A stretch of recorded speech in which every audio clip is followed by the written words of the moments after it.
Pak Jokowi pagi-pagi sorenya telepon bahwa presiden akan ke kantor jam 8. Saya dari rumah berangkat jam 6 pagi, takut macet di jalan. Pak Jokowi datang kantor PBNU hanya ingin didukung dua hal.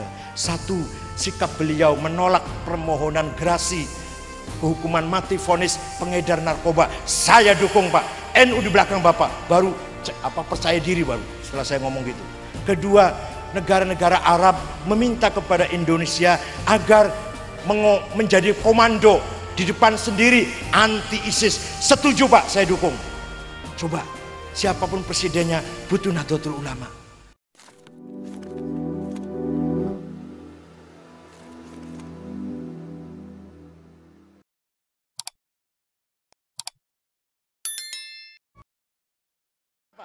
Karena NU itu mayoritas, jumlahnya banyak, 70 juta, tapi ora sombong. Biasane nang dindi, nek jumlahnya gede, sombong karo sing cilik. Suku besar menindas suku yang kecil, partai besar menindas partai yang kecil. NU jumlahnya paling banyak, justru melindungi yang kecil. Kita lindungi agama-agama kecil. Bayangkan Pak, Konghucu berapa persen, tapi mereka punya hari nasional Imlek libur. Hindu berapa persen punya hari libur nasional Nyepi. Buddha berapa persen, kecil sekali, punya libur nasional Waisak. Katolik Kristen berapa persen punya resmi hari libur nasional Paskah, kenaikan Al-Masih, dan seterusnya dan seterusnya.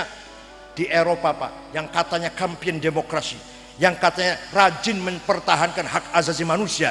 Di Prancis umat Islam 5%, tidak ada libur Idul Adha atau Idul Fitri, tidak ada libur Maulid Nabi atau Isra Mi'raj. Di Amerika Islam 3%, tidak ada libur hari besar Islam. Masih baikan Indonesia Pak daripada Amerika demokrasinya. Di kita ini kita toleran, yang jumlahnya besar menghargai yang kecil, melindungi yang kecil. Paham betul? Nah ini menarik bagi mereka. Amerika harus belajar dari NU bagaimana caranya menghormati yang kecil. Prancis harus hormat kepada NU, bagaimana caranya bertoleran kepada kelompok yang kecil. Di Indonesia ini luar biasa, agama 6 itu sing resmi, Islam, Katolik, Kristen, Hindu, Buddha, Konghucu. Sing ora resmi Kapitayan, Kaharingan, Sabto Darmo, Darmo Gandul, Gotoloco, Sambelun, Subud, Sunda Wiwitan. Ora resmi, tapi semuanya akur. Semuanya punya komitmen ingin menyelamatkan keutuhan bangsa Indonesia, negeri Indonesia ini. Sukunya banyak, 1000 barangkali suku ini, tapi yang besar 30. Semua saudara kita. Suku apa saja, semua saudara kita punya komitmen menjaga keutuhan negara kita ini. Dan kita ini diapit oleh 2 negara besar yang bukan Islam. Di utara ada Cina, penduduknya 1,5 miliar, ekonominya maju, nggak punya utang, malah ngutangaken, senjatanya canggih. Di selatan ada negara Australia, walaupun penduduknya sedikit, tapi juga negara kuat. Kalau kita tidak pandai-pandai memanage, mengolah Islam kita, hingga kita menjadi Islam radikal, pasti oleh 2 negara ini kita akan diancam, pasti itu.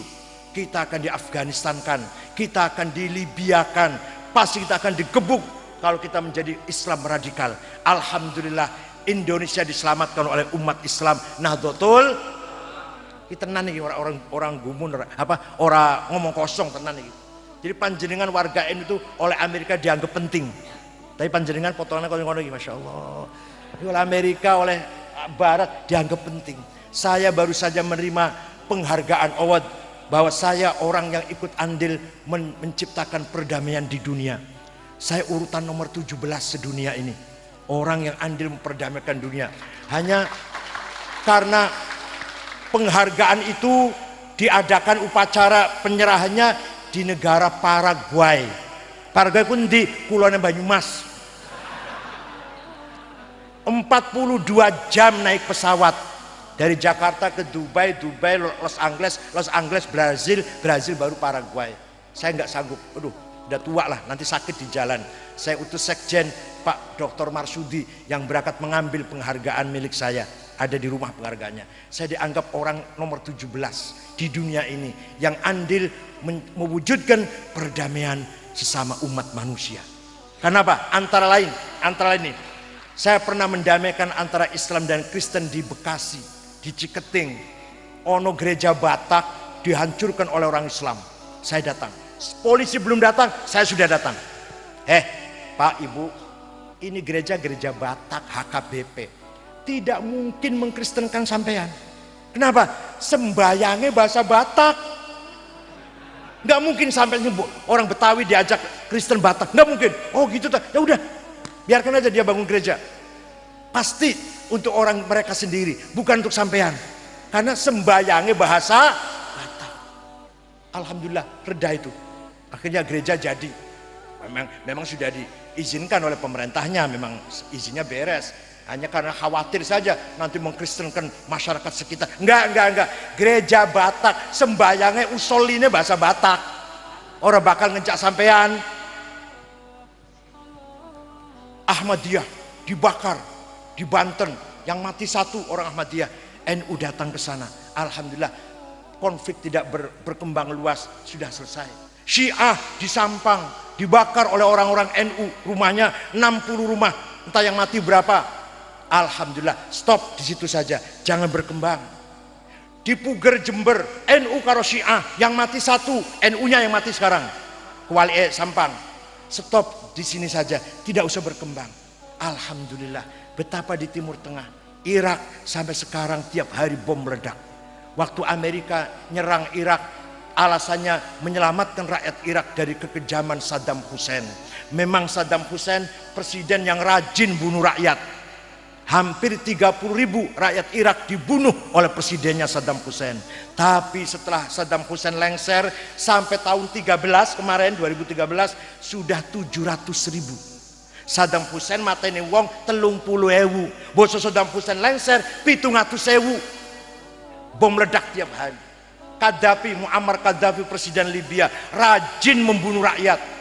5.000 ada yang dibunuh karena penduduknya cuma 6 jutaan. Tapi begitu lengser Gaddafi terbunuh, sekarang sampai saiki kota Benghazi dan kota Tripoli perang saudara, puluhan ribu nyawa melayang. Ayo, jadi di Timur Tengah Pak, orang ono pengajian tenang kok ini betul ngonten. Di Baghdad tenang kumpul orang 10.000, nggak ada itu. Alhamdulillah di Indonesia fi amnin wa aman wastiqrarin watmi'nan, aman, istighotah, tahlilan, ngaji, haul. Paham betul? Kenapa? Bi barokati Nahdlatul. Kan ada NU. Pak Jokowi pagi-pagi sorenya telepon bahwa presiden akan ke kantor jam 8. Saya dari rumah berangkat jam 6 pagi, takut macet di jalan. Pak Jokowi datang kantor PBNU hanya ingin didukung 2 hal. 1, sikap beliau menolak permohonan gerasi kehukuman mati vonis pengedar narkoba. Saya dukung Pak. NU di belakang Bapak. Baru percaya diri baru setelah saya ngomong gitu. Kedua, negara-negara Arab meminta kepada Indonesia agar menjadi komando di depan sendiri anti ISIS. Setuju Pak, saya dukung. Coba siapapun presidennya butuh Nahdlatul Ulama.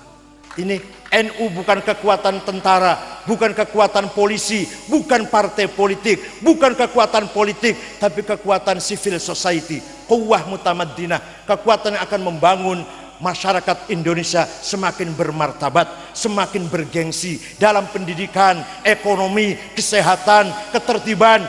Melalui Nahdlatul Ulama, insya Allah masyarakat Indonesia menjadi masyarakat yang bergengsi, bermartabat, beradab dan berbudaya. Tidak mudah perang saudara, tidak gampang ngebom, tidak gampang mateni wong, tidak gampang rusuh atau tawuran. Insya Allah NU akan selalu menjadi perekat persatuan bangsa Indonesia ini.